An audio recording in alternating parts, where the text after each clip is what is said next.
Welcome to Shukla study point. आप सभी का स्वागत है आपके अपने YouTube channel Shukla study point में। मैं शिवम शुक्ला आप सभी दोस्तों का हार्दिक स्वागत करता हूं। आज की वीडियो के माध्यम से हम लोग चर्चा करेंगे जियोग्राफी बीए प्रथम सेमेस्टर के नवीनतम मॉडल पेपर के बारे में, जिससे आपकी परीक्षा में प्रश्न आ सकते हैं। राम मनोहर लोहिया अवध विश्वविद्यालय का कल पेपर है, उसके लिए बहुत ही महत्वपूर्ण है ये लेक्चर। तो आप इस वीडियो को अंत तक जरूर देखिएगा, क्योंकि यहीं से आपके परीक्षा में प्रश्न आने वाले हैं। और उन प्रश्नों को कैसे लिखना है, चाहे अति लघु उत्तरीय प्रश्नों की बात हो, चाहे लघु उत्तरीय, चाहे दीर्घ उत्तरीय, सभी पर चर्चा करने का प्रयास किया जाएगा इस वीडियो के माध्यम से। बीए प्रथम सेमेस्टर में आप हैं, आपने जियोग्राफी अगर सब्जेक्ट लिया है तो आपको फिजिकल जियोग्राफी पढ़ना होता है, यानी कि भौतिक भूगोल आपको पढ़ना होता है।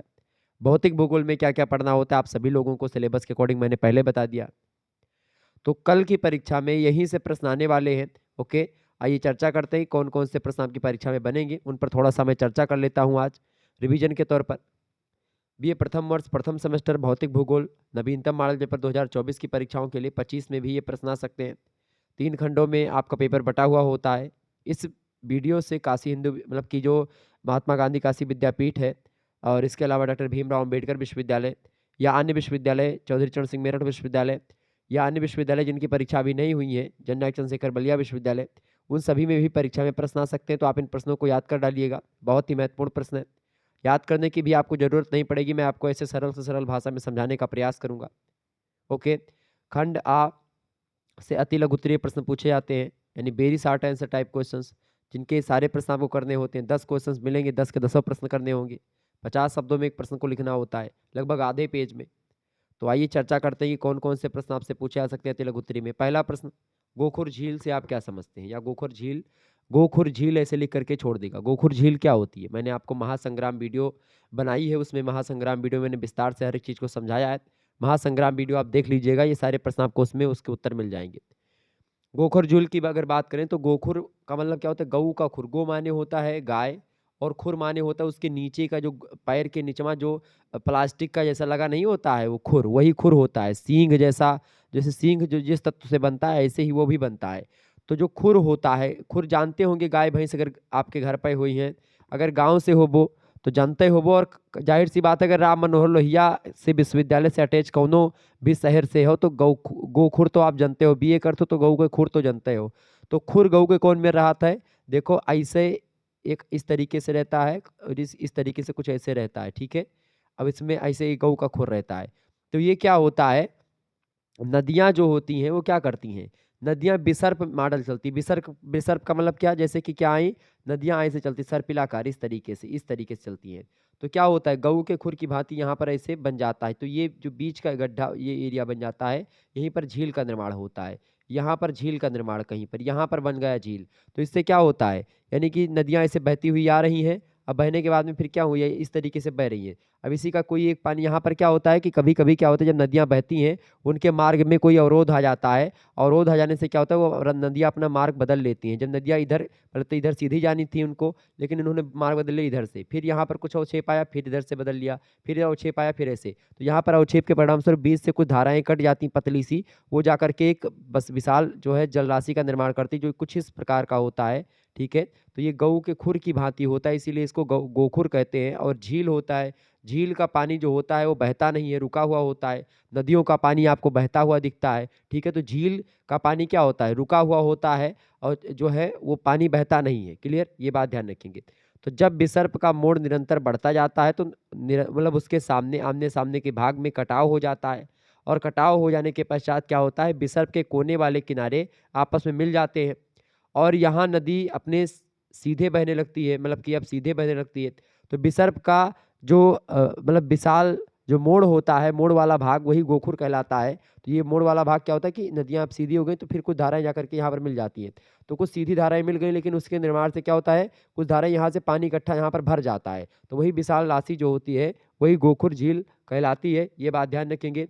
और ये जो मोड़ होता है या जो पानी का गड्ढा होता है, ये जब धनुष की आकृति का जैसा बन जाता है, धनुष टाइप का, जैसे मैंने आपको बताया था ऐसे कुछ टाइप का, ठीक है।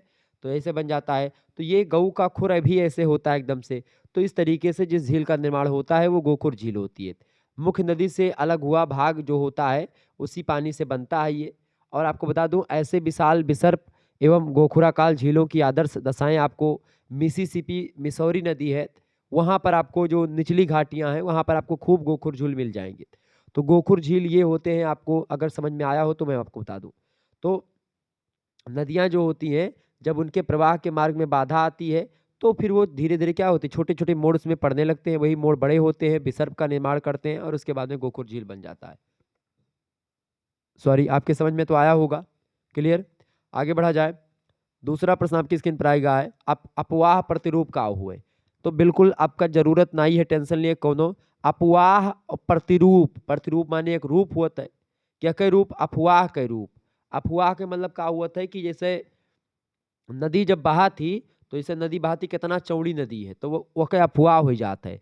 या ओमन मालिन कोनो नदी बह रही है, गंगा नदी, गंगा में देखो यमुना एक मिल जाती, सोन टोन्स तमाम नदियां इधर उधर से आकर के मिलती हैं। तो ये सब क्या होता है, पूरा का पूरा ये एरिया एक जाल टाइप का बन जाता है, क्योंकि ये नदियां इधर से आई, नदियां इसके बीच का क्षेत्र, ये बीच का क्षेत्र, तो ये सब नदियां आपस में मिल गई, तो एक एक अफवाह क्रिएट होता है। एक विशाल भूभाग का निर्माण होता है जो नदियों के आसपास के इलाके होते हैं।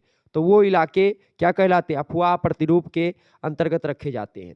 अफवाह प्रतिरूप से आशय, धारणबरी कहते हैं कि अफवाह प्रतिरूप से आशय उस विशेष योजना से होता है जिसका निर्माण एक नदी की धाराओं के द्वारा सम्मिलित रूप से किया जाता है। या मान लेते हैं जैसे कि अफवाह प्रतिरूप सबसे बड़ा किस नदी का है? अमेजन नदी का है।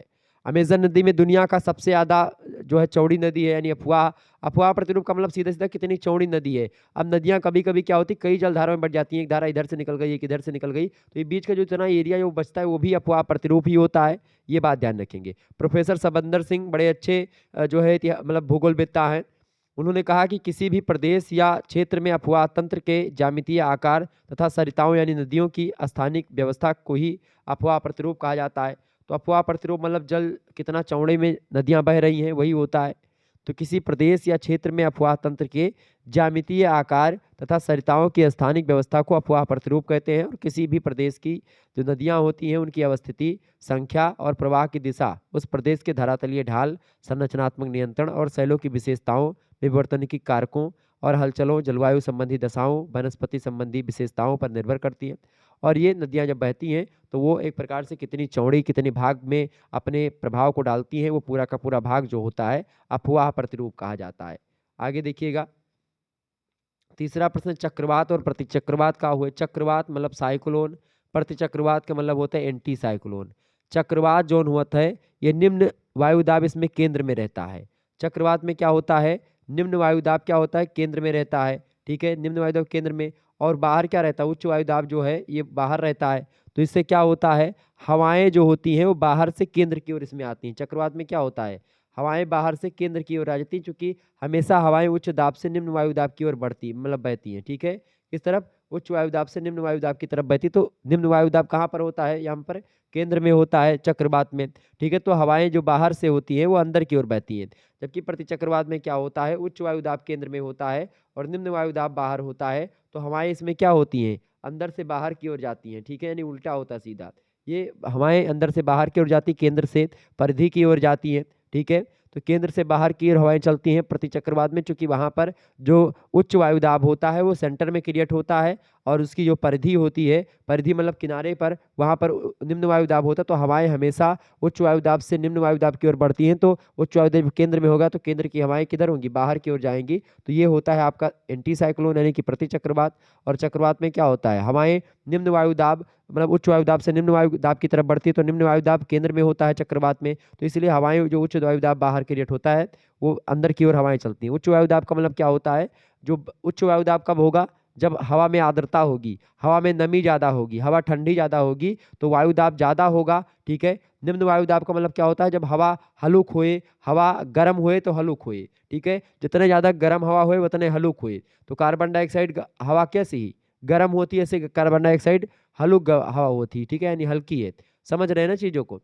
ऐसे आप समझे कि जो हल्की हवाएं होती हैं वो गर्म होती हैं और जो ठंडी हवाएँ होती हैं वो वज़न होता है। तो जो हवाएँ वज़न में ज़्यादा होती हैं, वो दाब ज़्यादा क्रिएट करती हैं, यानी ज़्यादा दाब लगाती हैं और जो हवाएँ हल्की होती हैं, वो कम वायु दाब का निर्माण करती है। तो जब क्या होता है कि हवाएँ जो हैं, यहाँ पर निम्न वायु दाब क्षेत्र है, गर्म हवाएँ यहाँ पर होंगी तब निम्न वायु दाब क्षेत्र होगा। तो उच्च वायु दाब यानी ठंडी वाले एरिया से इधर हवाएँ चलती हैं, गर्म वाले इलाकों में अंदर आती हैं। तो ये क्या होता है, एक प्रकार सेंटर में हवाएँ ऐसे-ऐसे घूमने लगती हैं, चक्कर काटने लगती हैं। तो एक प्रकार से वही चक्कर काटना-काटना ऐसे लगातार काटते रहती हैं और एक चक्रवात, विशाल चक्रवात का निर्माण हो जाता है। और यही सेम प्रोसेस जो होता है, वो उल्टा जब होने लगता है तो वो एंटी साइक्लोन होता है, प्रतिचक्रवात होता है। समझ में आ गया होगा आपके चक्रवात, प्रतिचक्रवात।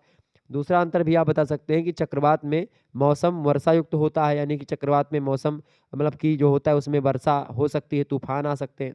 मौसम में अनियमितताएँ आपको मिलेंगी चक्रवात में।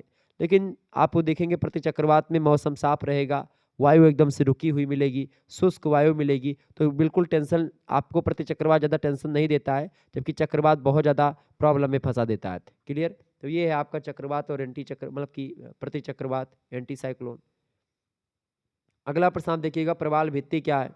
प्रवाल प्रवाल भित्ति की अगर बात करें तो प्रवाल भित्ति किसे कहते हैं? प्रवाल महासागरों में मिलने वाले चूने की चट्टानें होती हैं। जो मूंगे या कोरल पॉलिप्स नामक जो सागरीय जीव होते हैं उन्हीं से, उन्हीं के कंकाल से, उन्हीं की हड्डियों से मिलकर के बनती हैं। मूंगा एक जीव होता है। ये शंख वंख अगर देखा तो शंख जोन घर में बाजत है, जोन है पांच जननम हृषिकेशम देवदत्तम धनंजया पौंड दधोमुखो महाशंखो भीम कर्मो बिकोदरा।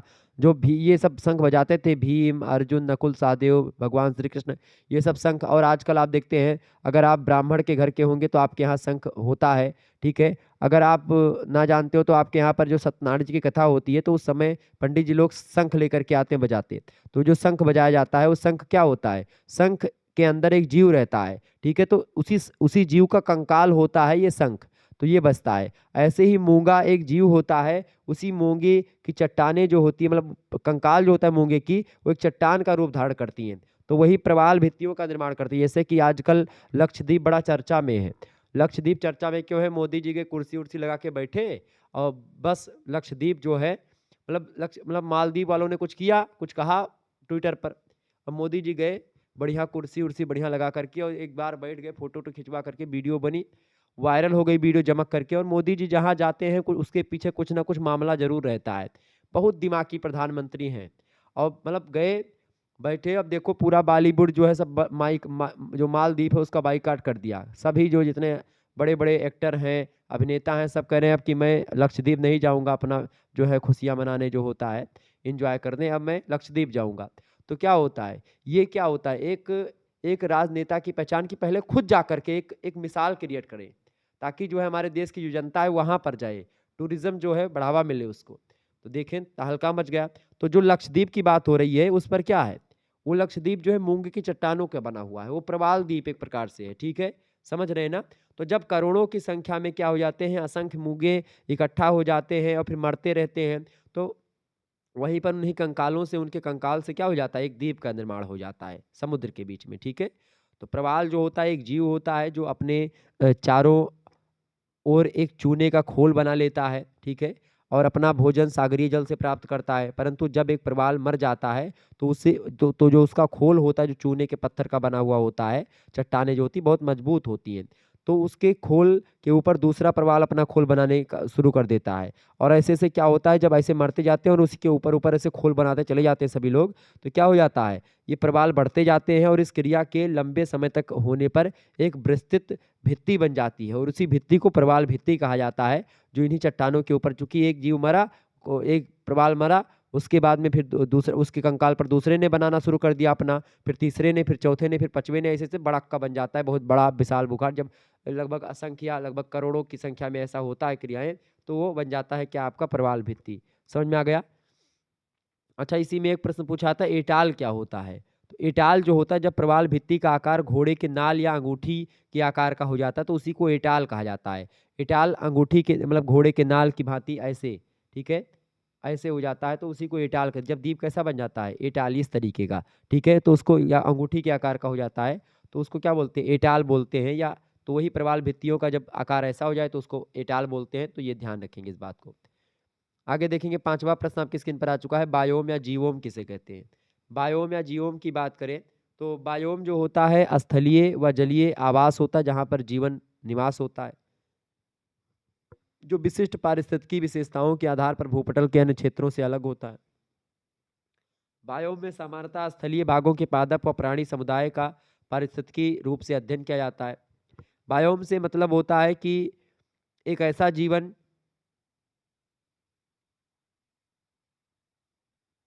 एक जीवन से तात्पर्य होता है बायोम का संबंधित प्राणियों और पादपों के बृहत और प्राकृतिक सहवास जो पृथ्वी पर दूर दूर तक बसे हैं क्षेत्रों में पाए जाते हैं, उसी को बायोम कहते हैं।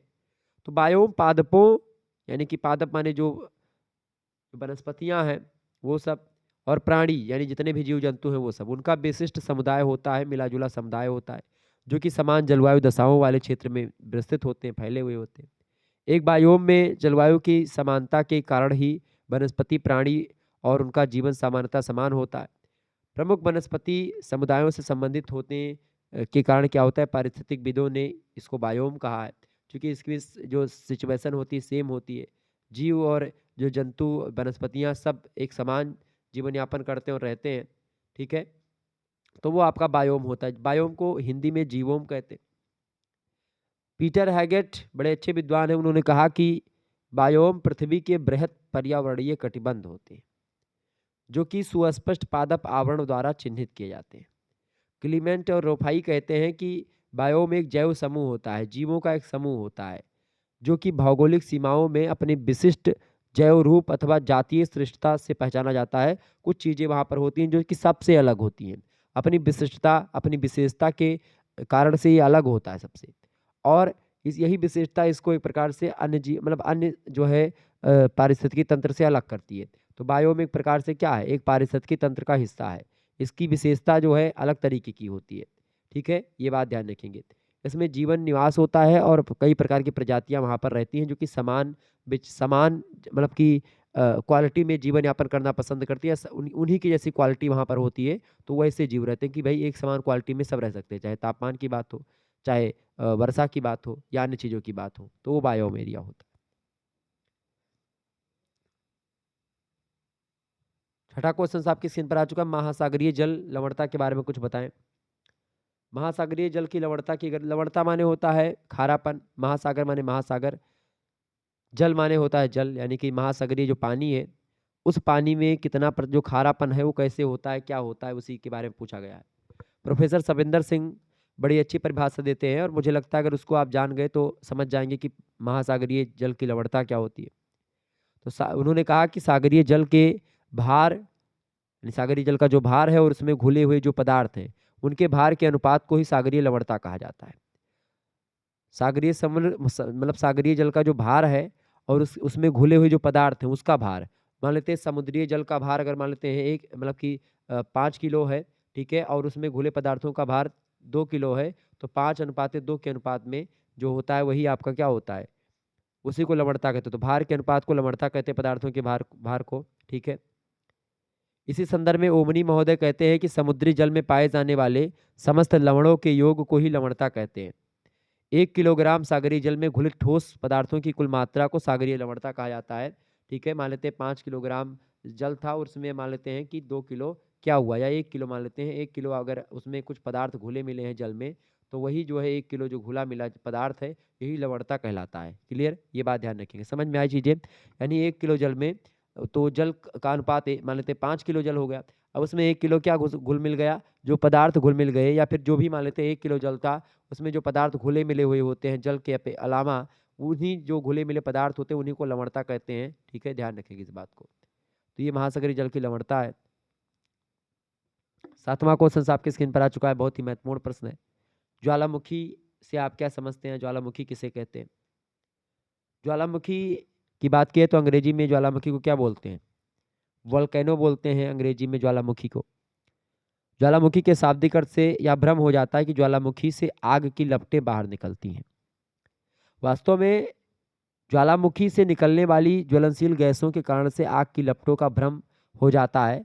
कुछ लोग ज्वालामुखी या अभिप्राय मतलब ज्वालामुखी का मतलब ज्वालामुखी से निकलने वाले लावा के जमाव से उत्पन्न शंक्वाकार पर्वत से लगाते हैं, किंतु यह गलत धारणा है। वास्तव में ज्वालामुखी शंकु या पर्वत तो ज्वालामुखी क्रिया का परिणाम या प्रतिफल होते हैं। ज्वालामुखी एक क्रिया होती है जिस क्रिया के द्वारा क्या होता है, अंदर से जो मैग्मा होता है वो बाहर की ओर निकलता है। ठीक है, वो क्या होता है, वो बाहर की ओर निकलता है मैग्मा। ठीक है, और आकर के वो जब उससे जलवाष्प वगैरह तमाम गैसें निकल जाती तो पृथ्वी पर फैल जाता है और फिर लावा का निर्माण होता है। तो ये चीज़ें जो है ये आपकी ज्वालामुखी क्रिया होती है एक प्रकार से। ज्वालामुखी कोई पर्वत नहीं होता है। ज्वालामुखी क्रिया के बाद में तो जो लावा जो निकलता है जब वो ठंडा हो जाता है तो वो पर्वत का निर्माण हो जाता है, क्योंकि बहुत भारी संख्या में लावा निकलता है। तो उससे जो गुंबद बनता है उसी गुंबद को पर्वत कहते हैं। लावा मतलब ज्वालामुखी शंकु बोलते हैं। और उसी ज्वालामुखी मान लेते हैं, ज्वालामुखी क्रिया क्या होती है, जैसे मान लेते हैं ये पृथ्वी का तल था, यहाँ से क्या हुआ, ज्वालामुखी उद्गार हुआ। यहाँ से जो है अंदर जो मैग्मा भरा हुआ है दहकता हुआ, अब यहाँ से तमाम लपटें निकलने लगी, ऐसे ऊपर जो है धाराएं ऊपर निकलने लगी। तो यह हुआ, तो यहाँ से मान लेते मैग्मा निकला बाहर, तो ऐसे ऐसे जाएगा ये। तो यहाँ से एक गड्ढा होगा, उसी गड्ढे से निकलेगा, क्योंकि जिस गड्ढे से विस्फोट होगा उसी से जो तमाम प्रकार के लावा होंगे वो बाहर निकलेंगे, फैलेंगे पूरी पृथ्वी पर। ठीक है, तो क्या होगा, फैलेंगे तो एक प्रकार से किसी न किसी पर्वत पर ये चीज़ें निकलती हैं। तो ऐसे क्या होता है कि यहाँ पर क्या होगा, यहाँ पर एक गड्ढा हो जाएगा, जिस गड्ढे से विस्फोट होता है उस गड्ढे को क्या बोलते हैं, क्रेटर बोलते हैं। जब ये गड्ढा कई बार इस गड्ढे में विस्फोट होता है, एक बार विस्फोट हुआ तो क्रेटर बोलेंगे, कई बार विस्फोट होगा इसी में तो ये गड्ढा बहुत बड़ा हो जाता है। और बड़ा गड्ढा जब हो जाता है भैया तो क्या होता है, इसमें जब पानी बरसता है तो इसमें क्या हो जाता है, इसमें जल भर जाता है इसी गड्ढे में। जब पानी बरसता है तो इसमें जल भर जाता है तो ये क्या बन जाता है, एक झील का निर्माण कर लेता है। तो इसको क्या बोलते हैं, कालडेरा बोलते हैं, बड़े गड्ढे को कालडेरा बोलते हैं। तो कालडेरा झील आपसे पूछे तो कालडेरा झील जो होता है ज्वालामुखी का जो बड़ा मतलब कई बार जब ज्वालामुखी फटता है तो बड़ा गड्ढा हो जाता है, तो उसी गड्ढे में जब पानी भर जाता है, बरखा आवत है, तो जान लो कि कालडेरा हुए। छोट गड्ढा का क्रेटर हुए, तो क्रेटर झील मतलब जब छोटके गड्ढों में पानी भर जाए तो क्रेटर झील होगा, और जब बड़के गड्ढों में भर जाए तो क्या होगा, कालडेरा झील होगा। समझो, तो यह हुआ थे कालडेरा और क्रेटर, ये ज्वालामुखी के परिणाम स्वरूप जो गड्ढा हुआ था, जो ज्वालामुखी जो निकलत है, ठीक है, तो वही होता है। समझ में आई, तो ज्वालामुखी एक क्रिया होती है। और ना आपको समझ में आ रहा हो तो मोक हाउस की मैं परिभाषा आपको बता दूं। मोक हाउस महोदय एक है, उन्होंने कहा कि ज्वालामुखी भूपटल के वे छिद्र हैं जिनसे भूगर्भ का मैग्मा आदि पदार्थ उद्गार के स्वरूप में बाहर निकलता है, तो वो ज्वालामुखी होता है। वारचेस्टर कहते हैं कि ज्वालामुखी प्राय गोलाकार छिद्र होता है जिससे होकर के पृथ्वी के अत्यंत तप्त भूगर्भ से गैस, तरल जल, लावा, तरल लावा, शैलखंड ये सब भूपटल पर बाहर निकलते हैं। तो एक कुछ विद्वानों ने इसको छिद्र के रूप में, ऐसे जो क्रेटर मैंने बताया तो वही छिद्र के बारे में बताया कि ये छिद्र ज्वालामुखी होता है। ज्वालामुखीयता एक क्रिया होती है, और ज्वालामुखीता क्रिया के परिणाम स्वरूप क्या होता है, एक छिद्र ज्वालामुखी का होता है। ठीक है, तो उससे निकलता है, उसी छिद्र को क्रेटर भी कहते हैं। हालांकि क्रेटर ये पहाड़ को ज्वालामुखी नहीं कहते, विस्फोट होने वाले छिद्र को बोलते हैं, और पूरी प्रक्रिया को ज्वालामुखी क्रिया कहते हैं। ठीक है, ये बात ध्यान रखें, जहाँ से निकलता है पूरा का पूरा प्रक्रिया, प्रोसेस।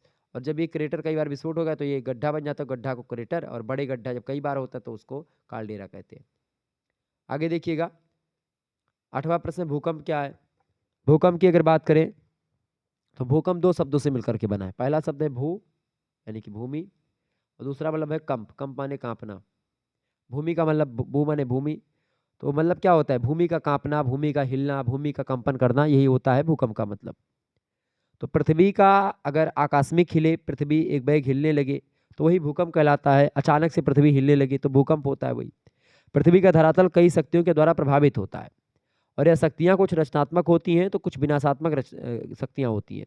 भूकंप को धरातल की विनाशात्मक शक्ति के रूप में हम जानते हैं। आपको बता दूं कि धरातल पर अचानक या आकस्मिक रूप से उत्पन्न होने वाला जो कंपन होता है वही भूकंप कहलाता है, और इससे उत्पन्न होने से समाप्त होने तक अंतराल में विशाल रूप से तमाम प्रकार के परिवर्तन आ जाते हैं। तमाम नुकसान हो जाता है, मनुष्यों का, जानवरों का, पेड़ पौधों का, बड़ी बड़ी बिल्डिंग्स का। तो भूकंप मतलब पृथ्वी का हिलना, अचानक से पृथ्वी हिलने लगे इसका मतलब भूकंप आ गया। आप लोग तो जानते हैं, कई बार भूकंप के झटके लिए होंगे अपने जीवन में। मैंने तो यूट्यूब पर भी बताया था कि भाई भूकंप आया आज रात को, किसने किसने महसूस किया, 2 बार, अभी जल्द में भी, अब की 2023 में आया था। तो इस तरीके से भूकंप जो होता है जब आकस्मिक होता है, ठीक है, और पृथ्वी हिलने लगती है तो भूकंप आ जाता है। ये क्यों होता है, इसके कई कारण हैं भूकंप आने के, चर्चा करेंगे। सेली सबरी कहते हैं इसकी परिभाषा को देते हुए कि प्राकृतिक कारणों से जब पृथ्वी की सतह कांपने लगती है तो उसे भूकंप कहते हैं। ठीक है, और भूकंप ज़्यादा पर्वतीय इलाकों में आते हैं, पर्वतीय जो तलछट एरिया होते हैं वहीं पर आते हैं। दूसरी बात, स्टेलर महोदय कहते हैं कि मानव के लिए धरातल के धक्के खाना या कंपन द्वारा हिलना ही भूकंप कहलाता है। जब भू संतुलन जो है बिगड़ने लगता है, भू संतुलन का मतलब क्या होता है, अभी भू संतुलन को मैं समझा रहा हूँ, फिर भूकंप आपको और क्लियर हो जाएगा। भू संतुलन का हुआ भैया का समझो। भू संतुलन मतलब कि देखो, भू संतुलन, भू माने भूमि, संतुलन माने संतुलन। अब भूमि में कौन मेरे संतुलन बनावे के भैया, देखो एक तरफ तो हिमालय पर्वत आप देखत हो, 8,848 मीटर ऊंचा है, यानी कि लगभग 9 किलोमीटर ऊंचा है हिमालय पर्वत। ये माउंट एवरेस्ट चोटी 8,848 मीटर है, 9 किलोमीटर मान लिया ना। और सबसे नीचा गहराई कौन है, मेरियाना ट्रेंच है, मेरियाना गर्त है, पृथ्वी पे है। कितना गहरा है, 11,033 मीटर गहरा, यानी कि लगभग 11 किलोमीटर गहरा है।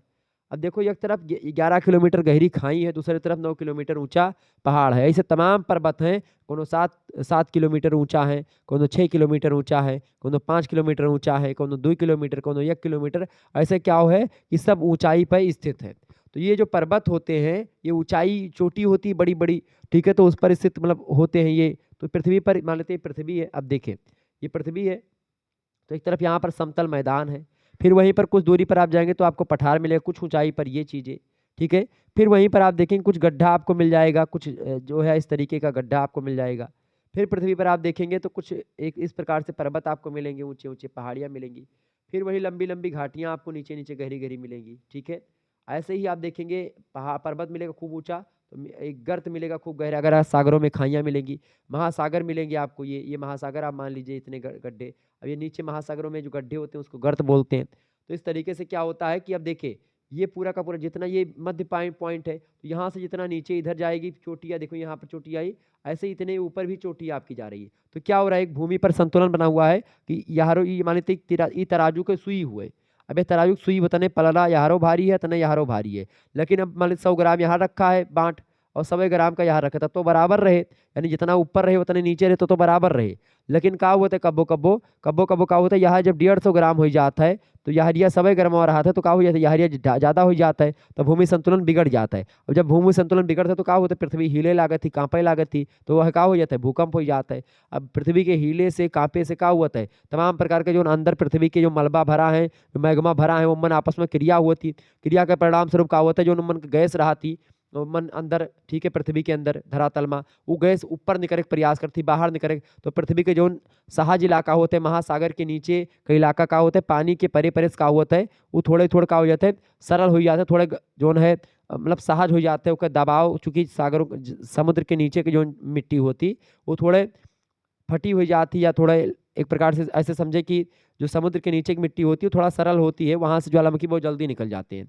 तो ऐसे आप देखते हैं कि बहुत सारे पर्वतों से ज्वाला मतलब यहाँ पर क्या होता है कि नदियाँ, मतलब कि ये जो इसमें अंदर तमाम प्रकार की जो क्रियाएं होती है, गैस बनती खूब ज़्यादा, और गैस ऊपर निकलने का लगातार प्रयास करती है। अब वही ऊपर निकलने का प्रयास करती है, और कहीं से जहाँ पर पृथ्वी थोड़ा सा हल्की पड़ी, या मान लेते पृथ्वी की चट्टान थोड़ा सा क्या पड़ी, थोड़ा नरम पड़ी, बस उसी को चीर फाड़ करके बाहर निकल आते ज्वालामुखी हो जाता है। तो ये भूमि संतुलन का पूरा फंडा है। भूमि संतुलन आपकी समझ में आ गया। तो धरातल पर पर्वत, पठार, मैदान, झीलें तमाम स्थित हैं, जिनके उच्चावचन में काफ़ी अंतर पाया जाता है। फिर भी ये मतलब आकृतियाँ एक निश्चित नियम के आधार पर धरातल पर स्थित है, और इस प्रकार भूतल के असमतल भागों, यानी कि जैसे धरातल पर बड़े बड़े ऊंचे ऊंचे भाग हैं, पर्वत पठार हैं, और नीचे धंसे हुए भाग हैं, झील है, महासागर है, गर्त हैं, तो ये सब आपस में तालमेल बैठाते हैं, इसी को भूसंतुलन कहते हैं। भूसंतुलन शब्द का सबसे पहले प्रयोग किया था अमेरिका के प्रसिद्ध भूगोलवेत्ता हैं डटन, उन्होंने किया था 1889 में।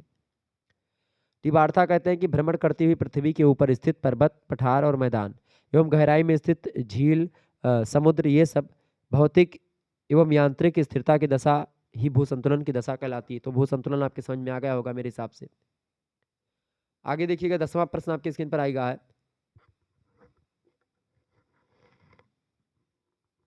अपक्षय का हुए, अपर्दन का हुए, बताओ भाई। प्रश्न आए काली, पढ़ लियो। अपक्षय और अपर्दन का हुए भैया, बताओ। अपक्षय क्या है, अपर्दन क्या है, फटाफट से आप बताने का प्रयास करेंगे।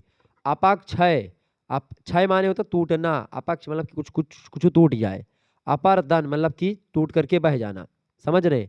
अपक्षय और अपर्दन को मिलाएंगे तो क्या बनेगा, अनाच्छादन बनेगा। क्या बनेगा, अनाच्छादन, ठीक है।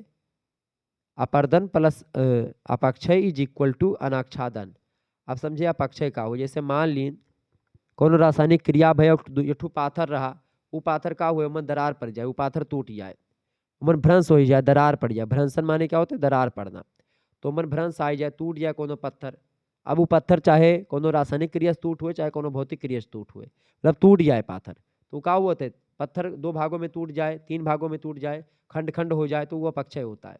ठीक है।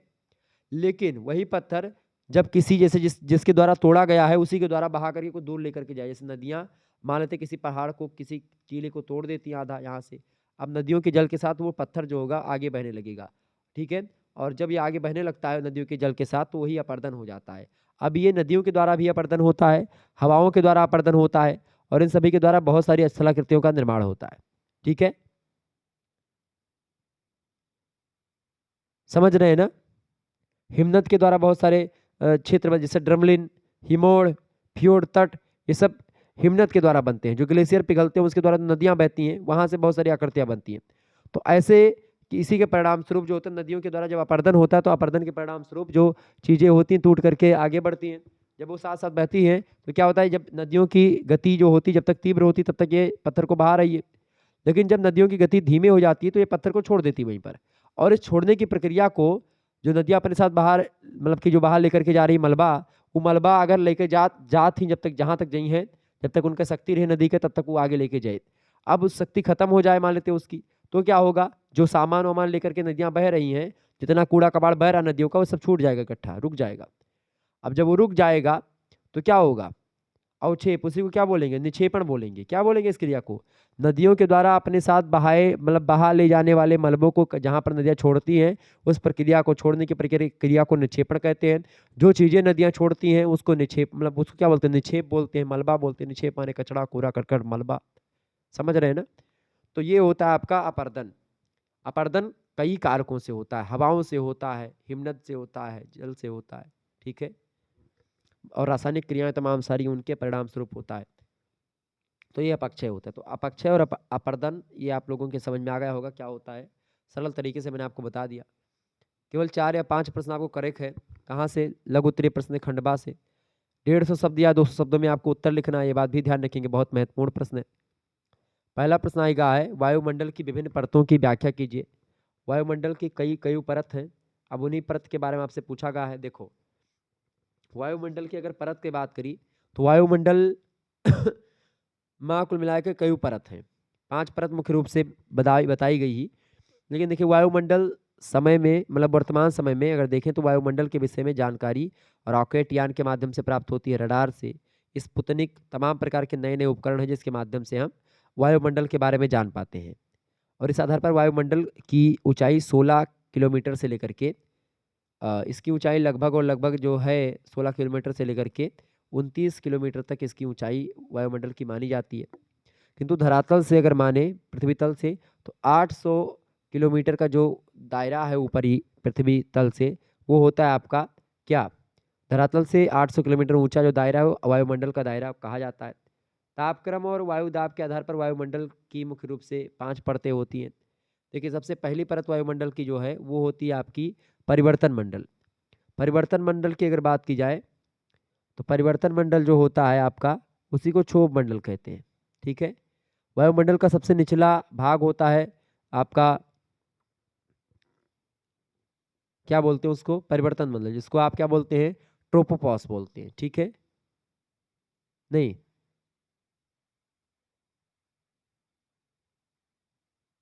बिल्कुल। तो ये आपका परिवर्तन मंडल होता है। परिवर्तन मंडल की बात की है तो यहाँ पर जो मौसम संबंधी जो घटनाएं होती हैं, सबका सब यहीं पर होती हैं। कोहरा, धुआं, इसके अलावा ओला, पाला, तमाम जो होते हैं, आंधी तूफान, जो बादल वादल गरजते हैं, सब आपका परिवर्तन मंडल में मिल जाएगा। परिवर्तन मंडल तथा समताप मंडल के बीच 1.5 किलोमीटर मोटी परत को ट्रोपोपास बोला जाता है। एक मोटी परत होती है परिवर्तन मंडल और समताप मंडल के बीच में, उसी को ट्रोपोपास बोलते हैं। ठीक है। और इस प्रकार से सभी प्रकार के मौसमी परिवर्तन यहीं पर स्थगित हो जाते हैं, ट्रोपोपास के ऊपर नहीं होते हैं, ट्रोपोपास के नीचे होते हैं। तो इसीलिए इसको ट्रोपोपास, कभी कभी पूरे को ट्रोपोपास बोल देते हैं, परिवर्तन मंडल को। क्षोभ मंडल तो कहा ही जाता है इसको। इस तरीके से ये वायुमंडल की सबसे निचली परत है और इसकी ऊंचाई 12 किलोमीटर तक मानी जाती है। ठीक है। धरातल से 12 किलोमीटर तक ऊंचाई जो है ये किसकी मानी जाती है, ये परिवर्तन मंडल की मानी जाती है। ये बात ध्यान रखिएगा। ओके, समझ में आ गई चीजें। अगर मैं आपको एक चित्र के माध्यम से बताऊं तो सबसे निचली जो वायु, ये पृथ्वी का वायु मतलब धरातल है, इसके ऊपर आप देखिएगा तो ये आपका ये पहला मंडल, फिर दूसरा मंडल, तीसरा मंडल, चौथा मंडल, ऐसे आपका पूरा निर्धारित होगा। ठीक है, ये पृथ्वी है आपकी।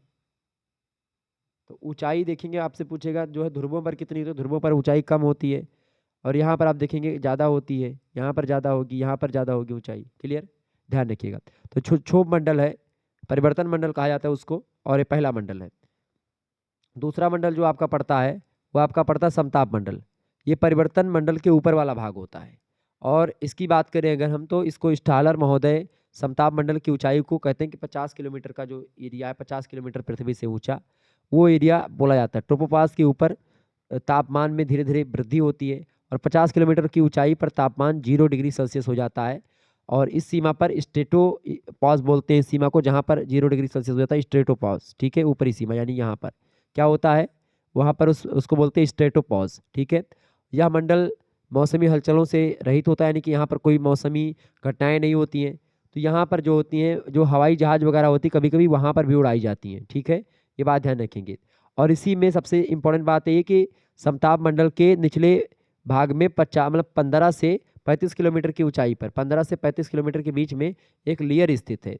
उस लेयर का क्या नाम है जानते हैं? ओजोन लेयर है यहीं पर। ठीक है, तो ओजोन लेयर भी कहाँ पर स्थित है? समताप मंडल में स्थित है ओजोन लेयर। ओजोन मंडल कहा जाता है इसको। ओजोन गैस धरातलीय दृष्टिकोण से बहुत ही महत्वपूर्ण है, चूंकि सूर्य से आने वाली जो पराबैंगनी किरणें हैं, सूर्य की पराबैंगनी किरणों को यही रोक लेता है। तो इससे क्या होता है, इससे क्या होता है, जो हमारे यहाँ पर जब पराबैंगनी किरणें नहीं आ पाती हैं तो क्या होता है, स्किन कैंसर जैसी बीमारियां कम हो जाती हैं। क्योंकि अगर वो गैसें यहाँ पर आ जाएंगी, मतलब कि वो किरणें, तो हमको बहुत नुकसान होगा। ठीक है, तो ये हो गया आपका समताप मंडल। इसके अलावा तीसरा मंडल आपका होता है मध्य मंडल। मध्य मंडल की ऊंचाई 50 से लेकर के 80 किलोमीटर की ऊंचाई पर होती है। ये बात ध्यान रखेंगे। ओके, और आपको बता दूं कि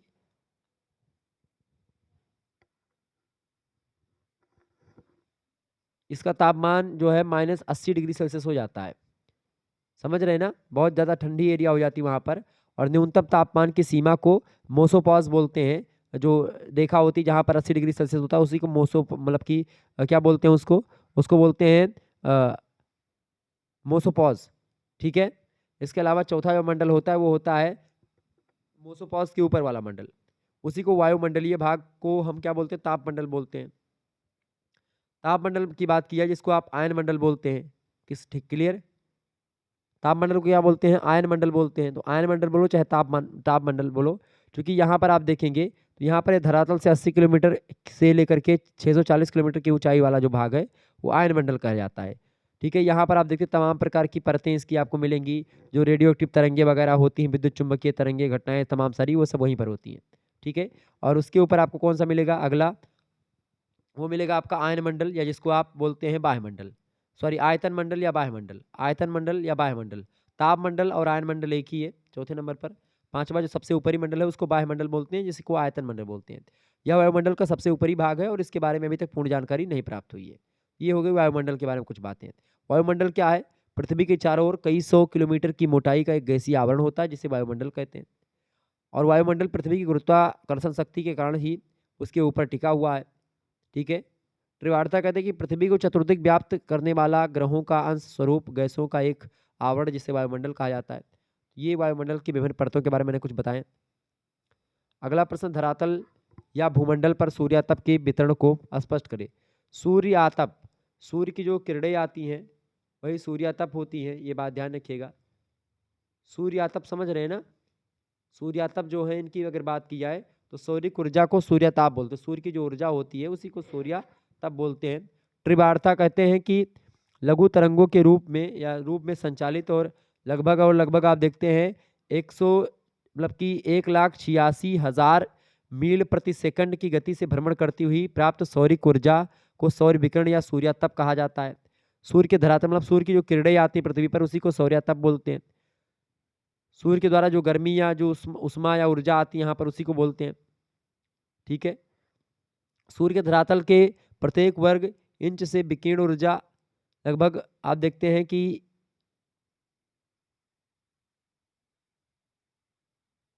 1 लाख अश्वशक्ति के बराबर होती है। सूर्य से 93 मिलियन दूर स्थित पृथ्वी सौरिक ऊर्जा का केवल लगभग आप देखते हैं मतलब बहुत कम भाग प्राप्त कर पाता है, लगभग 1/, अब बड़ा लंबा देखेंगे 20, फिर 3 जीरो कर लिख लेंगे, फिर उसके बाद 2 जीरो, फिर 3 जीरो, तो इतना लंबा लगभग 1/, इतना, ठीक है। इकाई, दुहाई, सैकड़ा, हज़ार, 10,000, लाख, 10 लाख, करोड़, 10 करोड़, ठीक है। और उसके बाद में क्या होता है 1 अरबवां भाग, या ऐसे बोले 1/20 अरबवां भाग जो है प्राप्त करता है। सूर्य ऊर्जा का बहुत कम भाग जो है पृथ्वी पर पहुंचता है। सूर्य से प्राप्त इस स्वकल्प ऊर्जा के कारण ही भूतल पर सभी प्रकार की जीवों का अस्तित्व संभव पाया है। बहुत कम ऊर्जा प्राप्त होती है, उससे भी इतना ज़्यादा प्रभाव प्राप्त होती है कि इतने में पृथ्वी के सारे जीव जीवित रह सकते हैं। सूर्य द्वारा निकली हुई उष्मा लघु तरंगों के रूप में पृथ्वी पर आती है और प्रति सेकंड लगभग 1,86,000 मील की गति 1 सेकंड में भ्रमण करती हुई आगे आती है। तो सूर्यातप वही होता है। सूर्यातप की अगर बात की तो अक्षांशीय वितरण की दृष्टि से 3 वक्र दृष्टि इसके होते हैं। जैसे पहला निम्न अक्षांशीय आयनवर्तीय जो मंडल होता है उसके बारे में बात की जाए तो इसका विस्तार कर्क रेखा और मकर रेखा के बीच में मिलता है। वर्ष के 2 महीने छोड़ करके यह भाग लगभग ऊंचा तापमान होता है जो यहाँ पर होता है। देखें सूर्यातप जो प्राप्त होता है ये देखिए कर्क रेखा और मकर रेखा के बीच ये एरिया जो होती है पृथ्वी की, इतनी सारी एरिया जो है पृथ्वी पर, ये सारी एरिया क्या होती है सौर ऊर्जा। यहाँ पर सूर्य हमेशा लंबवत होते हैं, यहाँ पर हमेशा सूर्य लंबवत होते हैं। लंबवत का मतलब क्या, सूर्य हमेशा वो एकदम खोपड़ी पर एकदम से कपारे पर चमकते हैं। कपारे मतलब एकदम से सीधे होते हैं, मतलब गर्मी का महीना होता है, तड़कती धूप होती, खूब ऊर्जा मिलती है यहाँ पर। दूसरा होता है आपका मध्य अक्षांशीय मंडल 23.5 डिग्री से ऊपर, यानी कि लगभग आप बताएं 23.5 डिग्री से ऊपर, लगभग आपका ये वाला एरिया 23.5 डिग्री से लेकर के 66.5 डिग्री तक, यानी कि इस एरिया की अगर बात करें ये एरिया, ठीक है, इधर, और यही एरिया आप कर लीजिए ये इधर, ठीक है। ये 2 एरिया जो है आपके इधर हो गए। इनमें आप देखेंगे अक्षांशों के बीच में इस मतलब कि मध्य अक्षांशीय मंडल मिलता है।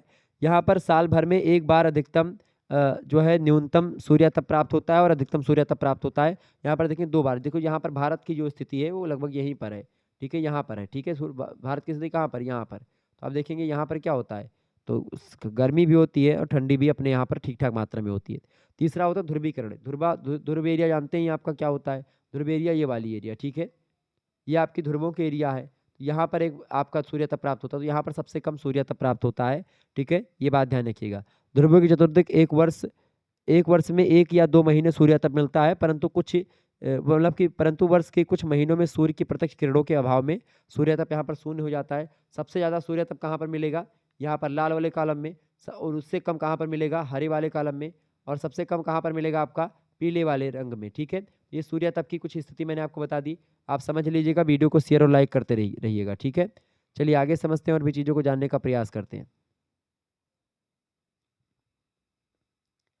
तीसरा प्रश्न है वर्षा के विभिन्न प्रकारों का वर्णन कीजिए। वर्षा के विभिन्न प्रकार, देखिए वर्षा कई प्रकार की होती है।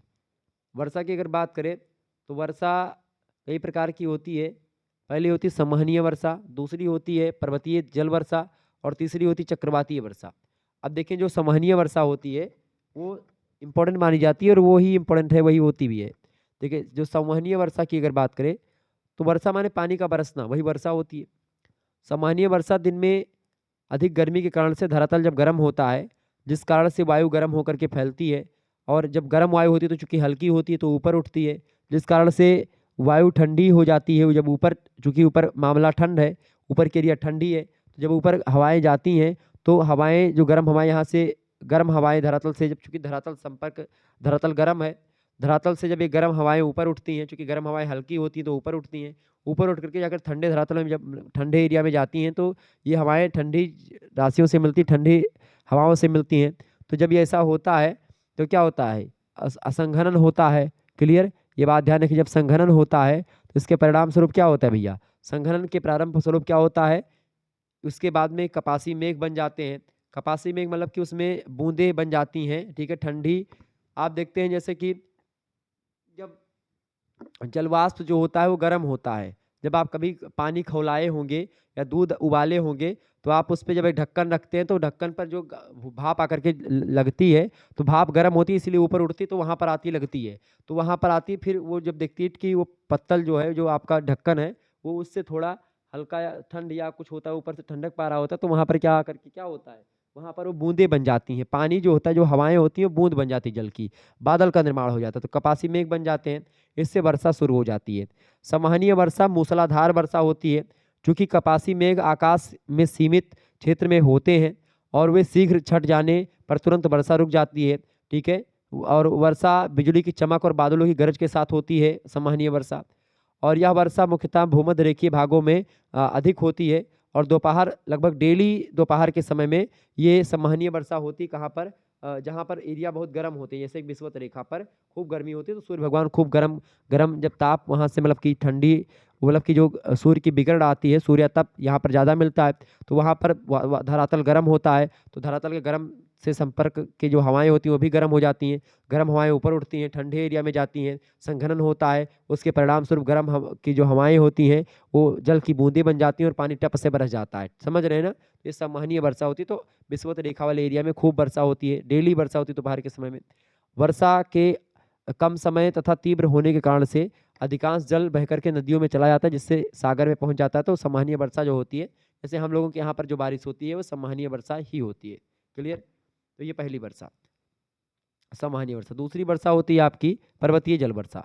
पर्वतीय जल वर्षा की अगर बात करें तो उष्ण और आर्द्र हवाएं, उष्ण माने होता है गर्म और आर्द्र माने होता है ठंडी। ठीक है। आर्द्र में जिसमें नमी होती है और उष्ण मतलब जो सूखी हवा होती है।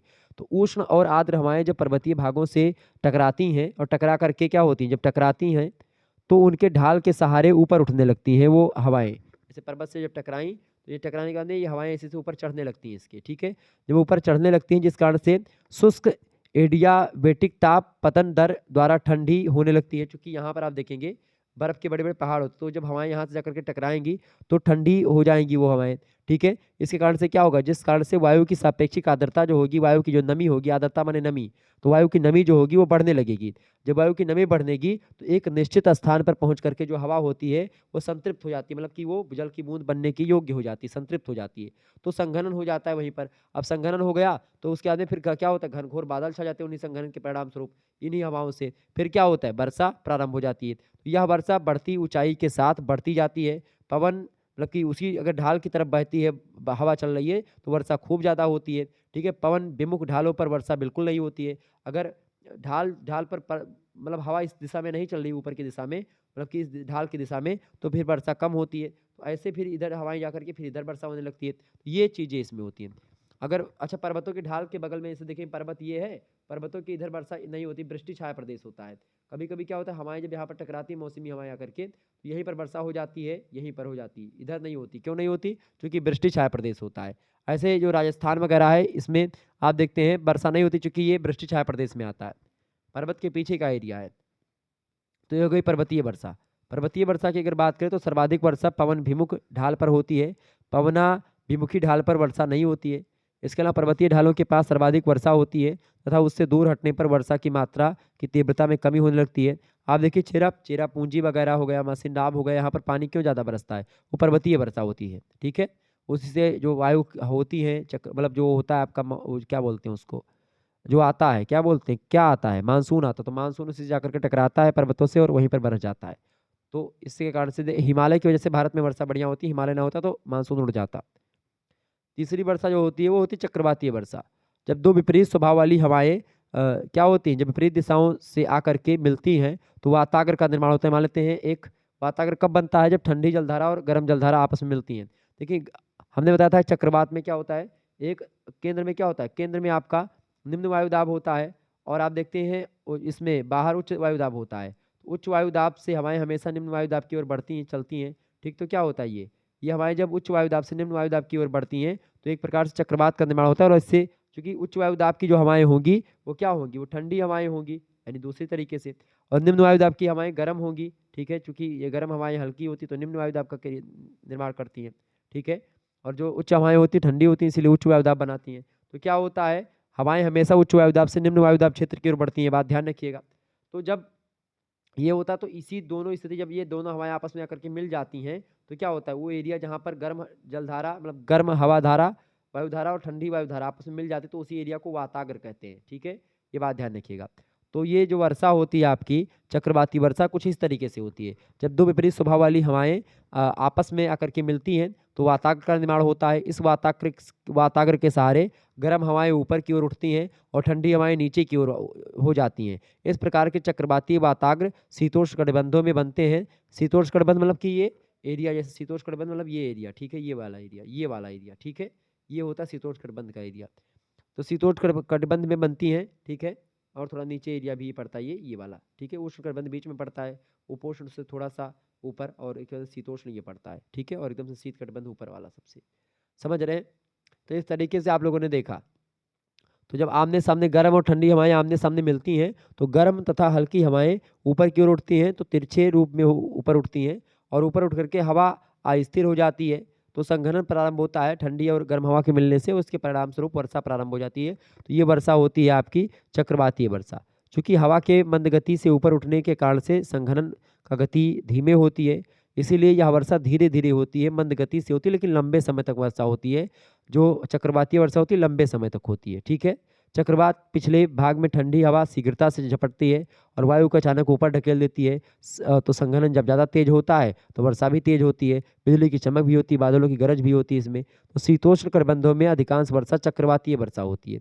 और उत्तरी भारत के जाड़े के मौसम में जो पश्चिम में आने वाले जो चक्रवात होते हैं उनसे हल्की वर्षा होती है। जो ठंडी के महीने में जो बारिश होती है वो चक्रवातों के माध्यम से होती है, ठीक है। चूंकि ये पृथ्वी है, यहाँ पर जो है शीतोष्ण कटिबंध पड़ता है, यहाँ पर नीचे भी यहाँ पर शीतोष्ण कटिबंध पड़ता है, ठीक है। तो यहाँ पर अपना भारत है, यहाँ पर जो बारिश होती है कभी कभी आप देखते हैं यहाँ पर भारत है, यहाँ पर जो बारिश होती है वो देखते हैं कभी कभी ठंडी में, जैसे इस महीने में तो जो बारिश होती है आप देखते हैं कि नवरात्रि वगैरह के समय में, दिसंबर वगैरह के महीने में, तो जो बारिश होती है वो आपकी यही वर्षा होती है। कौन सी वर्षा? चक्रवातीय वर्षा। तो वर्षा के प्रकार आपके समझ में आ गया होगा क्या होता है। अगला प्रश्न, महासागरीय गर्त का वर्णन कीजिए। महासागरीय गर्त क्या होता है भाई? गर्त माने होता है खाई, गड्ढा, ठीक है। महासागरीय गर्त महासागरों के सबसे गहरे भाग होते हैं जो महासागरीय नितल के लगभग 7% भाग पर फैले हुए हैं। इनके ढाल खड़े होते एकदम से सपाट सीधा से, ये महासागर है और इसमें एक गड्ढा ऐसे सीधा ही फिर ये बन गया, ठीक है। तो ये गड्ढा जो है ये मेरियाना ट्रेंच, सबसे गहरा मेरियाना है, ध्यान रखेंगे इस बात को। द्वीपों के सहारे भी गर्तों की अवस्थिति देखने को मिलती है। आपको बता दूं आकार की दृष्टि से महासागरीय गर्तों को दो भागों में बांटा जाता है। कम क्षेत्र वाले गर्त जो होते हैं उनको खास करके डीप्स बोलते हैं, गर्त बोलते हैं। लंबे गड्ढे को खाई बोलते हैं। महासागरों में अभी तक 57 गर्तों का पता लगाया गया है, जिनमें से 22 गर्त अकेले, मतलब सॉरी 32 गर्त जो है अकेले प्रशांत महासागर में, 57 में से कुल 57 है और 32 अकेले प्रशांत महासागर से, 6 जो है वो हिंद महासागर से हैं। इसके अलावा अगर बात करें तो 39 मतलब 19 जो है वो कहाँ से? अटलांटिक महासागर से। तो विश्व का सबसे गहरा गर्त जो है वो मेरियाना गर्त है। मेरियाना गर्त जो है वो कहाँ पर है? वो प्रशांत महासागर में और खास करके उत्तरी प्रशांत महासागर में है, मेरियाना चैलेंजर, ठीक है। तो ये कहाँ पर है? मेरियाना गर्त में, मतलब मेरियाना गर्त कहाँ पर है? उत्तरी प्रशांत महासागर में है। 11,033 मीटर गहरा है। कहीं कहीं पर आपको 11,000 मीटर या मिलता है, लेकिन 11,033 मीटर आपको अधिकतर पुस्तकों में मिलेगा, प्रमाणिक पुस्तकों में 11,000 मीटर जो है लगभग है। कहीं कहीं पर 11,2 भी लिखा हुआ मिलेगा, 2-2, ठीक है, लेकिन 11,003 है, मतलब कि लगभग 11 किलोमीटर गहरा है। महासागर में फिलीपींस के पास स्थित है। क्लियर, ये बात ध्यान रखेंगे। दूसरा जो सबसे गहरा गड्ढा है महासागर में वो है टोंगा गड्ढा, मध्य दक्षिणी प्रशांत महासागर में है, 10,882 मीटर गहरा है। इसके अलावा तीसरा जो सबसे गहरा गड्ढा है वो है रचायर गर्त। रचायर गर्त उत्तरी पश्चिमी प्रशांत महासागर में है, 10,000 किलोमीटर गहरा है, मतलब कि 10.5 किलोमीटर गहरा है। ऐसे मान लें कि 10,475 मीटर गहरा है। और इसके अलावा चौथा जो है वो है पोर्टोरिको, पश्चिमी द्वीप समूह का गड्ढा है ये, ठीक है, 8,385 मीटर गहरा है। तो ऐसे आप देखते हैं। हिंद महासागर की बात की तो पूर्वी हिंद महासागर में एक है सुंडा गर्त। सुंडा गर्त जो है कहाँ पर है? पूर्वी हिंद महासागर में है, 7,450 मीटर गहरा है। आंध्र महासागर में, दक्षिणी आंध्र महासागर में रोमसे नाम का एक गड्ढा है, 7,631 मीटर गहरा, ठीक है। तो ये गर्त जो होते हैं महासागरीय गर्त, ये होते हैं गड्ढे, ठीक है। तो ऐसे आप लिख सकते हैं सभी गड्ढों के नाम। कौन कौन से? मेरियाना उत्तरी प्रशांत महासागर, टोंगा मध्य दक्षिणी प्रशांत महासागर, रचायर उत्तरी पश्चिमी प्रशांत महासागर, इसके अलावा पोर्टोरिको पश्चिमी द्वीप समूह, और क्यूराइल ये सखालिन द्वीप पर है, 10,000 किलोमीटर गहरा है, मतलब कि 10 किलोमीटर गहरा है, लगभग 10.5 किलोमीटर, 10,498 मीटर गहरा है, ठीक है। इसके अलावा रोमसे और सुंडा। क्लियर, ध्यान रखेंगे इस बात को। आगे देखिएगा 5वां प्रश्न, ज्वार भाटा के प्रकार को स्पष्ट करें। बढ़िया प्रश्न है, ज्वार भाटा के बारे में बताएं। तो सूर्य, पृथ्वी और चंद्रमा की सापेक्ष दूरियों व स्थितियों के कारण से क्या होता है, ज्वार भाटा में अंतर उपस्थित होते हैं। और ज्वार भाटा आता क्यों है, तो जो सूर्य भगवान और चंद्रमा, सूर्य और इन सभी की जो किरणें होती हैं उन्हीं से होता है ये, ठीक है। ज्वार भाटा आता है, जो गुरुत्वाकर्षण है इसी के कारण से क्या होता है, पृथ्वी जो घूम रही है इसकी वजह से, तो ये ज्वार भाटा आते हैं। ज्वार भाटा की प्रकार की बात की तो पहला होता है बृहत और दीर्घ ज्वार। बृहत और दीर्घ ज्वार की बात की है तो यह स्थिति पूर्णिमा या अमावस्या के दिन होती है, दीर्घ ज्वार या बृहत ज्वार। जबकि सूर्य, पृथ्वी और चंद्रमा तीनों जब एक सीध में होते हैं, यह स्थिति युत, विभूति और सिजगी कहलाती है। जब सूर्य, चंद्रमा और पृथ्वी एक सीध में होते हैं तो उसको बोलते हैं सिजगी, या इसी को युत विभूति भी बोलते हैं। अमावस्या के दिन आपको ये घटना मिलेगी, उसी को बोलते हैं बृहत या दीर्घ ज्वार। जब सूर्य और चंद्रमा के बीच में पृथ्वी आती है तो इसी को विभूति बोलते हैं। युति की स्थिति अमावस्या को और विभूति की स्थिति पूर्णिमा को होती है। सूर्य तथा चंद्रमा का सम्मिलित आकार आकर्षण पृथ्वी पर असाधारण ऊंचा ज्वार उत्पन्न करता है, जो साधारण ज्वार की अपेक्षा 20% अधिक ऊंचा उठता है। ज्वार माने होता है ये ऊपर उठनी धारा, जलधारा उठे समुद्र की, और भाटा माने नीचे, ऊपर नीचे ऊपर नीचे। तो इस प्रकार से क्या होता है, ज्वार भाटा ही चलता रहता है। ये बृहद ज्वार होता है जो सबसे मतलब अमावस्या और पूर्णिमा के दिन को ही आता है बेसिकली, ठीक है। जब सूर्य, चंद्रमा, पृथ्वी एक सीध में होते हैं, सिजगी कहा जाता है इस स्थिति को, मैंने बताया। दूसरा जो आपका ज्वार भाटा होता है वो होता है आपका लघु ज्वार। लघु ज्वार की बात की है तो ये 20% कम ऊंचे उठते हैं ज्वार। और इसकी बात की जाए तो मास के महीने के 2 महीने महीने में 2 दिन लगभग, ये शुक्ल पक्ष और कृष्ण पक्ष की अष्टमी को, जबकि सूर्य, पृथ्वी, चंद्रमा ये समकोण की स्थिति में होते हैं तब लघु ज्वार आता है, ठीक है, ये बात ध्यान रखेंगे। तीसरा जो ज्वार होता है वो होता है आपका कि अयन वृत्तीय और विषुव ज्वार। चंद्रमा की परिक्रमा दिशा पृथ्वी की परिक्रमण दिशा के समान है और तारे की स्थिति के अनुसार चंद्रमा पृथ्वी की परिक्रमा 27 साढ़े 27 दिन में पूरी कर लेता है, जिसे नक्षत्र मास कहते हैं। किंतु चूंकि पृथ्वी सूर्य की परिक्रमा करती है तो जब चंद्रमा पृथ्वी की एक परिक्रमा पूरी कर लेता है, चंद्रमा जब पृथ्वी की एक परिक्रमा पूरी कर लेता है तो पृथ्वी अपने पथ पर कुछ आगे बढ़ जाती है। इस दूरी को तय करने पर चंद्रमा की परिक्रमा पूरी होती है और इस प्रकार सूर्य की तुलना में चंद्रमा द्वारा पृथ्वी परिक्रमण जो है वो 29 साढ़े 29 दिन में लगभग पूर्ण होता है। इसे संयुति मास बोला जाता है। तो ये स्थिति जो होती है ये प्रत्येक महीने में 2 बार होती है। चंद्रमा विषुवत रेखा पर लंबवत होते हैं। जब 2 उच्च ज्वार और 2 निम्न ज्वार ऊंचाई समान होती है तो इसी को विषुवत ज्वार कहते हैं, ठीक है, या विषुव ज्वार बोलते हैं। और चौथा होता है आपका, वो होता है अप्रभु अपभू और उपभू ज्वार। अपभू और उपभू ज्वार क्या होता है, चंद्रमा का परिक्रमा जो पथ होता है वो अंडाकार होने के कारण से चंद्रमा और पृथ्वी की 2 सापेक्ष स्थितियां होती है। भूमि उच्च और उपभू की स्थिति में चंद्रमा व पृथ्वी की अधिकतम दूरी जो होती है लगभग वो 4.7 लाख किलोमीटर के आसपास होती है। जब इस समय चंद्रमा का ज्वार उत्पादक बल न्यूनतम होता है, अतः सामान्य ज्वार से 20% कम ऊंचा ज्वार उत्पन्न होता है, जिसे भूमि ज्वार कहते हैं, ठीक है। तो ये आपका होता है जब लघु ज्वार तथा भूमि उच्च ज्वार एक साथ होते हैं तो ज्वार भाटा का तल बहुत कम हो जाता है। तो इस तरीके से यही अपभू और उपभू ज्वार होते हैं। ये होते हैं ज्वार भाटा के प्रकार। कौन कौन से, एक होता है बृहद ज्वार, दीर्घ ज्वार, दूसरा होता है लघु ज्वार, तीसरा होता है अयन वृत्तीय या विषुव ज्वार, और चौथा होता है अपभू और उपभू ज्वार, ठीक है। तो ये 4 प्रकार के ज्वार भाटा होते हैं। आगे देखिएगा अगला प्रश्न, 6ठा नंबर प्रश्न, मांसाहारी प्रश्न आपसे पूछा गया मांसाहारी महासागरीय धाराओं के प्रकार और उत्पत्ति पर प्रकाश डाली। थोड़ा सा गड़बड़ निकल गया, महासागरीय को मांसाहारी निकल गया, माफी चाहूंगा। देखिए महासागरीय की बात, कभी कभी क्या होता है कि बोलना कुछ और चाहो निकल कुछ और जाता है, क्योंकि बोलते बोलते क्या हो जाता है जुबान जो होती कभी कभी फिसल जाती है। तो उसके लिए मैं माफ़ी चाहूँगा पहले से, करबद्ध होकर के आप लोगों से मैं माफ़ी चाहूँगा कि अगर मेरे मुँह से कुछ गड़बड़ निकल जाता है पढ़ते वक्त, जैसे मैं कुछ पढ़ रहा हूँ और कुछ दूसरा निकल गया, तो मैं वो मेरा अन्यथा मत लीजिए किसी बात को, क्योंकि वो कहते वक्त क्या होता है कभी कभी जुबान जो होती है वो लड़बड़ा जाती है। मैं कहना तो महासागरीय चाह रहा हूँ लेकिन निकल क्या रहा है कि मांसाहारी निकल गया। अब ऐसे ही निकल जाता है क्योंकि लंबे समय से बोल रहा हूँ अभी, ठीक है।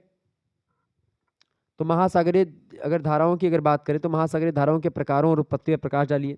महासागरों की उत्पत्ति की बात की जाए और प्रकारों की बात की जाए तो कई प्रकार महासागरों के प्रकारों और उत्पत्ति पर प्रकाश डालिए। महासागरों की प्रकार की अगर बात की तो 3 प्रकार के होते हैं। पहला होता है प्रवाह, दूसरा होता है धारा और तीसरी होती है विशाल धारा।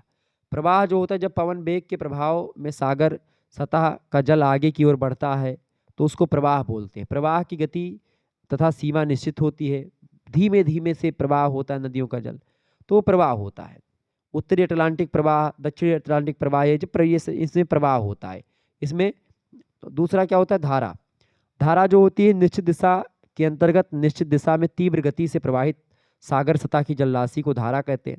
इसकी गति प्रवाह से अधिक होती है। ये क्यूरोसियो, पीरू, बेंगुला, ये सब जो है ये धाराएं हैं। एक होती विशाल धारा। भूतल पर नदियों के समान सतह की विशाल जलराशि के एक निश्चित दिशा में निश्चित सीमा में तीव्र गति से प्रवाहित होने को विशाल धारा कहते हैं। जैसे गल्फ स्ट्रीम धारा, ये सबसे अच्छा उदाहरण है विशाल धारा का। तो ये सब धाराओं के प्रकार हैं महासागरीय। जबकि बात की जाए इसकी उत्पत्ति की तो महासागरीय मतलब कि जो पृथ्वी की घूर्णन गति है, चंद्रमा का जो गुरुत्वाकर्षण बल है, इसके कारण से धाराएं उत्पन्न होती हैं। ठीक है। हमबोल्ट ने धाराओं की उत्पत्ति में अनेक कारकों के योगदान को बताया है, जिनमें खास करके पहली बात तो पृथ्वी की गति से संबंधित कारक है कि पृथ्वी की गति में गुरुत्वाकर्षण बल, पृथ्वी के परिभ्रमण द्वारा उत्पन्न जो विक्षेपी बल है, इन दोनों के कारण से धाराओं की उत्पत्ति होती है समुद्रों में। दूसरी बात बाह्य सागरीय कारक कुछ होते हैं, जैसे वायु दाब और उसका परिवर्तन, पवन तथा घर्षण बल, वर्षण, वाष्पीकरण और सूर्यातप की प्रकृति, ये सब बाह्य सागरीय कारक हैं जो कि धाराओं की उत्पत्ति के में बढ़िया योगदान देते हैं। तीसरा जो कारण है वो है अंतःसागरीय कारक। अंतःसागरीय कारकों में वायु दाब प्रवणता कितनी है, ताप अंतर जल, ठीक है, मतलब तापमान अंतर अंदर कितना है, लवणता, घनत्व, हिम पिघलाव कैसा है, ये सब जो है इस पर डिपेंड करती हैं जलधाराएं। इसके अलावा चौथा जो कारक है वो है सागरीय धाराओं को प्रवाहित करने वाले कारक, जिसमें तटरेखाओं की दिशा और आकृति, मौसम परिवर्तन, सागर नितल की जो आकृति है नीचे की भूमि की, जो सागर के अंदर की वो कैसी है, उस सभी पर डिपेंड करता है कि धाराएं किस दिशा में बहेंगी और कितनी तेज बहेंगी। ठीक है। ये सागरों की उत्पत्ति, धाराओं की उत्पत्ति ऐसे होती है। अगला प्रश्न आप देखेंगे, 7वां नंबर प्रश्न आपकी स्क्रीन पर आ चुका है। फटाफट से आप देखिएगा, प्रश्न आपकी स्क्रीन पर आ चुका है। इंपॉर्टेंट प्रश्न है, वलन के प्रकारों को बताइए। वलन के प्रकारों को बताइए। वलन कितने प्रकार के होते भैया? वलन की अगर बात की तो बढ़िया प्रश्न आपकी परीक्षा की दृष्टि से पूछा गया है। वलन की अगर बात करें तो वलन कई प्रकार के होते हैं। ठीक है। अगर आपको मैं बताऊं वलन का प्रकार, वलन क्या होता है? वलन का मतलब सीधा सीधा होता है, जैसे कि ऊपर नीचे जो पर्वत होते हैं, वलन का मतलब सीधा सीधा इस तरीके से, ये इसी को वलन कहते हैं। ठीक है। पर्वत आप देखते हैं, वलित पर्वतों का निर्माण ऐसे तो होता है, चोटी घाटी ऐसे। ये चोटी होती है, घाटी होती है, ये अपनति है, ये अवनति है, अपनति अवनति, अपनति अवनति। ठीक है। चोटी घाटी, चोटी घाटी, चोटी घाटी, ये तो ये वलन होता है। अब वलन कई प्रकार का होता है। तो पृथ्वी की आंतरिक शक्तियों के द्वारा उत्पन्न क्षैतिज संचलन से जब चट्टानों में संपीड़न की स्थिति उत्पन्न हो जाती है तो लहरनुमा मोड़ पड़ जाते हैं, और इस तरह के मोड़ों को ही वलन कहा जाता है। ठीक है। वलन के ऊपर उठे भाग को अपनति और नीचे धंसे भाग को अभिनति बोला जाता है। क्लियर, ध्यान रखेंगे इस बात को। यानी कि ये वलन हो गया, ये अपनति हो गया। ठीक है। और ये नीचे जो धंसा भाग है इसको बोलते हैं अवनति। ठीक है। क्या बोलते हैं इसको? अभिनति बोलते हैं, इसको अपनति बोलते हैं। अभिनति, अपनति। वलन की बात करें तो वलन कई प्रकार के होते हैं। पहला होता है आपका सम्मित वलन। सम्मित वलन जो होता है जब वलन की दोनों भुजाओं को झुका करके बराबर होता है तो उसे सम्मित वलन के दोनों भुजाओं का झुकाव जो है बराबर, ये दोनों भुजाओं का झुकाव इस तरीके से, ये वलन, ये आपका होता है सम्मित वलन। दूसरा वलन होता है आपका असम्मित वलन। इसमें वलन की दोनों भुजाएं असमान होती हैं, जैसे ये ऐसे हो गया, ये ऐसे हो गया, ये भी वलन का प्रकार है। फिर ठीक है, ये ऐसे हो गया, ये ऐसे हो गया, तो इनका मतलब दोनों का ये प्रकार नहीं है। ये सीधा हुआ, अगर खड़ा हुआ ये थोड़ा सा चौड़ा जाएगा, तो इस तरीके से ये हो गया असमित, मतलब कि असमित वलन। ठीक है। तीसरा होता है एक दिग्नत वलन। एक दिग्नत वलन क्या होता है? इसमें एक भुजा का ढाल साधारण होता है और दूसरी भुजा का ढाल समकोण हो जाता है। यानी कि एक भुजा ये एकदम से साधारण है और दूसरी भुजा समकोण पर आ जाती है, ये वाली। ठीक है। या ऐसे हो जाती है, एक तो ये सीधे 60 डिग्री पर और ऐसे चली गई, तो इस तरीके से ये हो जाती है। ठीक है। ये होती है आपकी एक दिग्नत वलन। चौथा जो आपका होता है वो होता है समनत वलन। इसमें दोनों भुजाएं जो होती समान रूप से झुकी हुई होती है, वो समनत वलन होता है। इसके अलावा परिबलित वलन होता है। परिबलित वलन की दोनों भुजाएं समानांतर होते हुए भी क्षैतिज अवस्था में होती हैं। समानांतर हैं, ठीक है, लेकिन क्षैतिज दिशा में होती हैं, ऐसे ऐसे इस तरीके से। ऐसे प्रतिवलन होता है, इसमें वलन की एक भुजा दूसरे पर उलट जाती है। अवनमन वलन होता है, जब वलन की अक्ष क्षैतिज तल के साथ कोण बनाती है तो उसे अवनमन वलन कहते हैं। पंखा वलन होता है, खुला वलन होता है, बंद वलन होता है। तो जब बंद खुला वलन क्या है, खुला वलन में क्या होता है कि इसमें खुला वलन की दो भुजाओं के बीच का जो कोण होता है वो 90 डिग्री होता है। जैसे कि यहाँ पर आप देखेंगे ये और ये भुजा सीधे ऐसे, ये 90 डिग्री कोण हो गई। अब ये भुजा सीधी भी ऐसे हो सकती है, ऐसे सीधे ये इस तरीके से, लेकिन इस तरीके से वलन होगा नहीं, थोड़ा सा ऐसे झुकेगा, थोड़ा सा ऐसे झुकेगा, तो ये 90 डिग्री का कोण बनेगा। तो क्या हो जाएगा, 90 डिग्री से अधिक कोण बनेगा, ठीक है, और 180 डिग्री से कम बनेगा।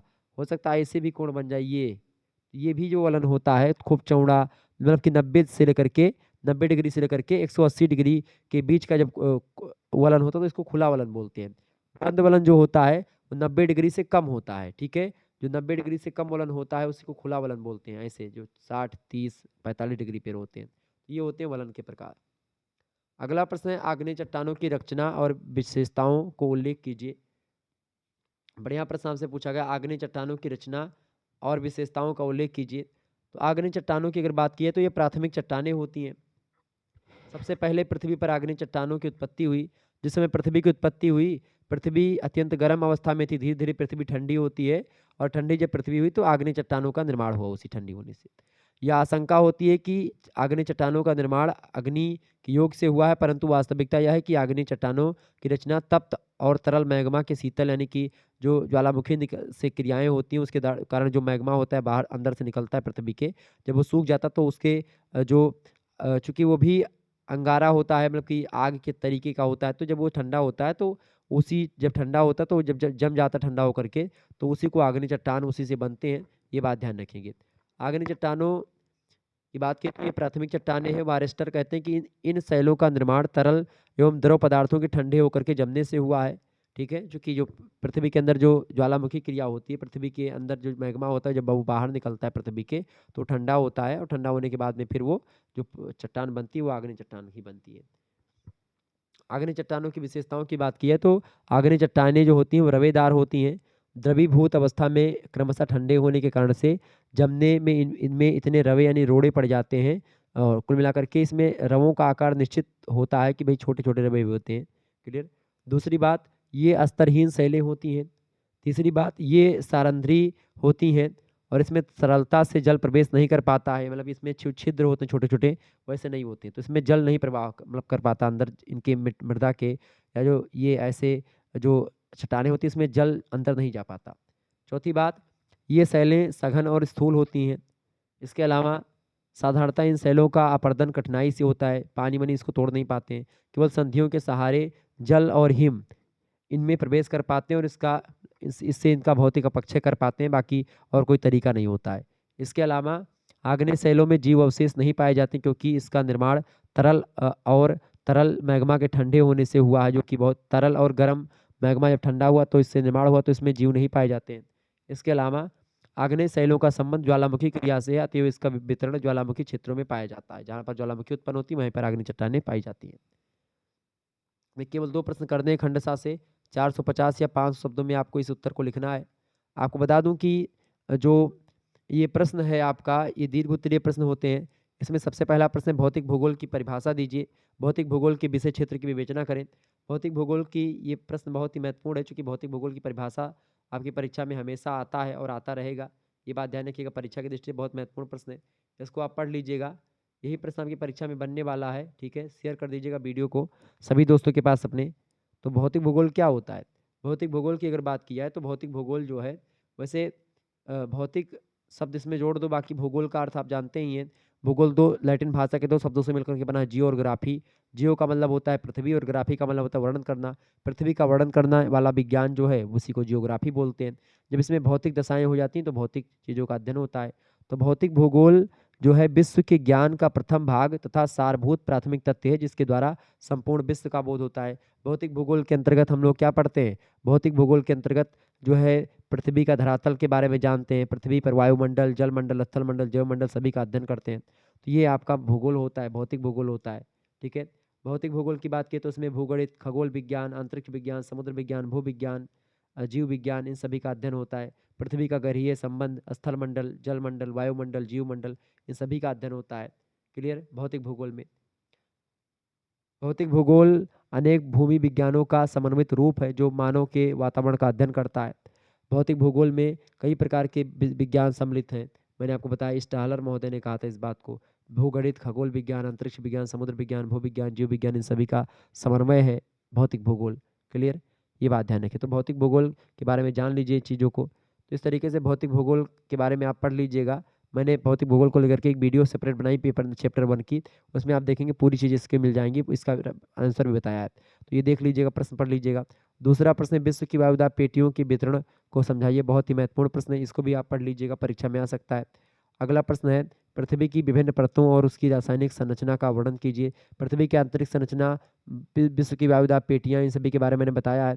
नदी नदी द्वारा निर्मित भू आकृतियों का वर्णन, ये सब भी मैंने बताया। तो ये तीनों चारों प्रश्न आप तैयार कर लीजिएगा। ये 4 प्रश्न जो है आपकी परीक्षा की दृष्टि से बहुत महत्वपूर्ण है।